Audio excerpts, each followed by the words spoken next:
The Gull That Lost the Sea. Written by Claude Clayton Smith, illustrated by Lucinda McQueen. Once upon a sunny seashore, there lived a gull named Gulliver. Gulliver nested among the rocks below the lighthouse. His nest was made of dried seaweed, stems of grass, and old feathers. It was a very warm and wonderful nest. The lighthouse rose above it like a giant peppermint stick. Sometimes Gulliver hunted shellfish on the beach. He cracked open the hard shells by dropping them on the rocks.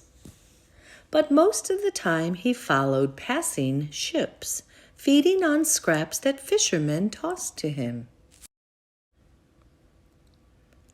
One day, as Gulliver was following a tanker, dark clouds appeared on the horizon. The wind grew stronger and the waves crested white. Gulliver was tossed across the sky. The storm swept him inland over valleys and hills.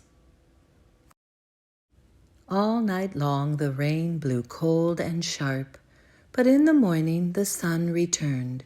Gulliver flew high above the countryside. Instead of the rocky beach, Gulliver saw hills and fields. Instead of blue water, he saw green grass and trees. He could not find the lighthouse anywhere. Gulliver had lost his nest. He had lost the sea. The warm sun dried his feathers, but Gulliver was sad. He soared in wide and lonely circles. Finally, far below, he spotted a village. As he flew closer, he saw a lighthouse. Well, it wasn't really a lighthouse, but it did look like a big peppermint stick, and it reminded Gulliver of home. It stood in front of a little store called Tony's Barber Shop. Tony looked out the window and saw Gulliver sitting on top of his barber pole. Gulliver sat there all day. At closing time, Tony threw some pieces of bread out on the sidewalk, and Gulliver flew right down to eat.